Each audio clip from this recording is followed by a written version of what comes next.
Hello everyone. आज तारीख आहे 12/11/2025. आज जर बघितलं तर मार्केटमध्ये कशा पद्धतीने आपण काम करू शकतो हे आपण बघूयात. इथं जर बघितलं तर मार्केटमध्ये ऑलमोस्ट कालच्या दिवसात आपण बघू शकतोय की एक 577 पॉईंटचा मोमेंटम झालाय.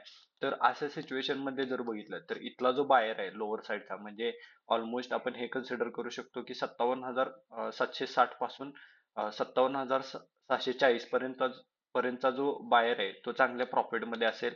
प्लस मार्केटने काय केलंय इथं 58,000च्या वरती क्लोजिंग केलंय. त्यामुळे इथं बऱ्यापैकी बायर्स आले असतील.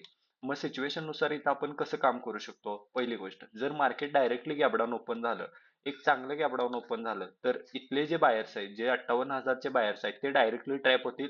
मग त्यांना टार्गेट करण्यासाठी आपण गॅपडाऊन मध्ये सेल साईडला काम करू शकतो.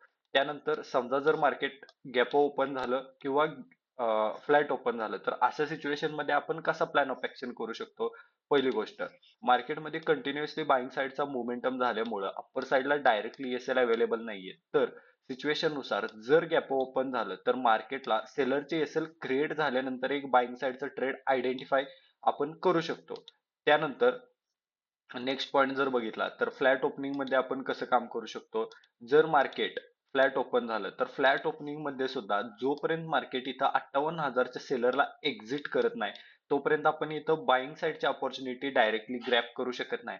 कारण मार्केटमध्ये जर 58,000च्या सेलरला एक्झिट न करताच कंटिन्युअसली अप्पर साईडला जायला लागलं तर हाय प्रॉबिलिटी आहे की आपल्याला कुठेतरी एकदम रिजेक्शन दिसू शकतं. मग अशा सिच्युएशन मध्ये आपण इथं डायरेक्टली बाईंग न करता फ्लॅट मध्ये एक सेलिंग मोमेंटम झाल्यानंतर आपण एक बाईंग साईडला काम करू शकतो. असा माझा पर्स्पेक्टिव्ह आहे. थँक्यू.